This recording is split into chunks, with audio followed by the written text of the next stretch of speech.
La tour de Babel n'est pas qu'une histoire ancienne. C'est un message puissant sur l'orgueil humain, l'unité sans Dieu et les limites du progrès.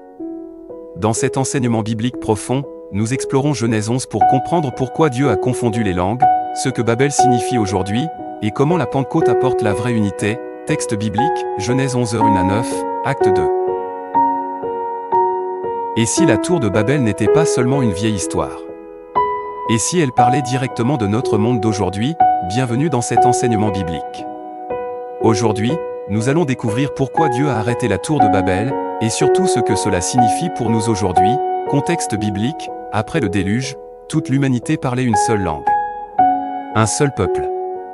Une seule vision, mais au lieu d'obéir à Dieu et de remplir la terre, les hommes décidèrent de rester ensemble et de construire une tour. Leur motivation est claire, faisons-nous un nom. Ils ne cherchaient pas la gloire de Dieu, ils cherchaient leur propre gloire. La tour, symbole d'orgueil, la tour devait toucher le ciel. Dans la Bible, le ciel représente l'autorité divine. Construire une tour vers le ciel, c'est vouloir atteindre Dieu sans Dieu. C'est le même péché que dans le jardin d'Éden, vous serez comme des dieux. Babel n'est pas un problème d'architecture. C'est un problème de cœur, l'unité sans Dieu. Ils étaient unis, oui. Mais unis sans Dieu, l'unité humaine sans vérité mène à la confusion.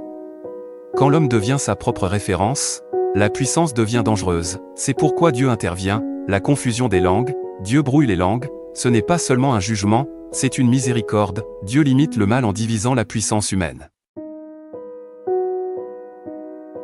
Ce que l'homme voulait empêcher, la dispersion, Dieu l'utilise pour accomplir son plan. Babel contre Pentecôte. À Babel, une langue confusion, orgueil dispersion. À la Pentecôte, plusieurs langues compréhension, humilité unité. Dieu ne supprime pas les langues. Il les utilise pour annoncer l'évangile.